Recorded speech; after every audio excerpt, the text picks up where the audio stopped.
да ги видиме најинтересните надпревари кои што не очекуваат во сабота и недела. Да бидам искрен, викендов нема некои многу интересни надпревари од фудбалска гледна точка. Но има едно дерби кое е можеби меѓу најголемите во Европа. Руското дерби, Шалке Дортмунд.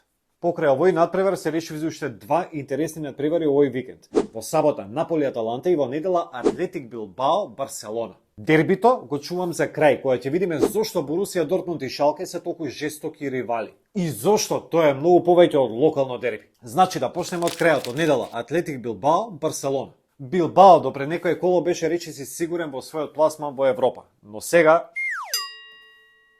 екипата има 3 порази и реми на последните 4 меча и е на 9-то место со 4 бода помалку од местата кои водат во Европа. Секој нареден меч за нив е од огромно значење. Но дали може до бодови против Барселона? Тешко. Барселона има 9 бода повеќе од Реал Мадрид, испадна од Лигата на Европа и сега фокусот им е само Ла Лига. Треба да паднат во очајна форма за да ја прокоцкаат оваа голема предност. По дебатот од Манчестер Юнайтед изгуби од Алмерија, но затоа сега има 2 победи во низа над Реал Мадрид во купот и над Валенсија во Ла Лига. Очекувам многу тежок меч. Не им ги одземам шансите на Билбао, може да изненадат, ама ја гледам Барселона као победник од овој надпревар. Мислам дека ќе биде 0-2. Се враќаме во сабота. Прв надпревар Наполи Аталанта. За мене Наполи е веќе шампион. 15 бода предност имаат. Во серија тоа е недостижно, дефинитивно. Минатиот викенд загубија конечно и тоа во дербито против Лацио на домашен терен со 0-1, ама тоа не ги растресе премногу. Аталанта е во слаба форма, со 2 порази и реми на последните надпревари игра доста променливо во последно време. Мислам дека нема да стигна до топ 4 во Италија. Сега, она што нас не интересира највеќе е дали или Филмас ќе стартува или не.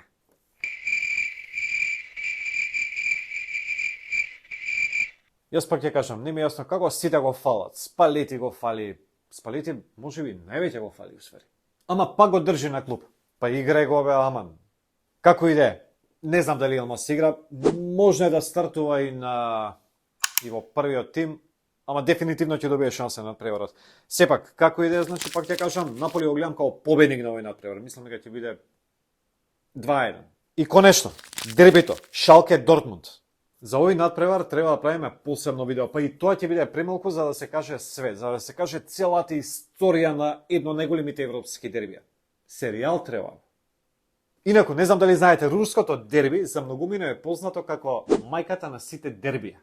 Сега ќе ви кажам зошто. Градовите Дортмунд и Гелзенкирхен се оддалечени на околу 20 километри во регионот Рур. Со генерации тоа е центарот на производство на јаглен и челик во Германија. Индустријски градови. Ривалството трае уште од 19 век, кога во рударските градови се оформени двата тима. Прво постал само еден тим, Шалке, но самите рудари кои раководеле со тимот, одбивале да го приклучат кон официјалното надпреварување, се до 1912 година. Токму како негодување на таквата политика на Шалке, во 1909 година неколку младинци, додека го пиеле пивото, кое што тоа се викало Борусија, во некоја локална пивница, се договорили да го оформат клубот Борусија Дортмунд. Ривалството почнало веднаш, нормално, и во следните години само се зголемувало. И додека религиозни, економски, политички разлики ги зачинуваат оние големи дерби надпревари секаде низ Европа, па и низ светот, ова дерби го разликува само едно нешто. Дали сте црвено-жолта или плава боја? Нема средина. Сега едните се познати како рудари, Шалке, а другите како пивари, Борусија Дортмунд. Најжестоките навивачи дури избегнуваат да го изговорат името на ривалот. Ништо чудно на овој надпревар да има и македонци на трибините, односно навивачите на Вардар клумите, кои што во неколку наврати беа присутни на овие дерби надпревари во минатото и сите знаеме спред имени се со навивачите на Шалке. Македонско знаме ќе има 100%.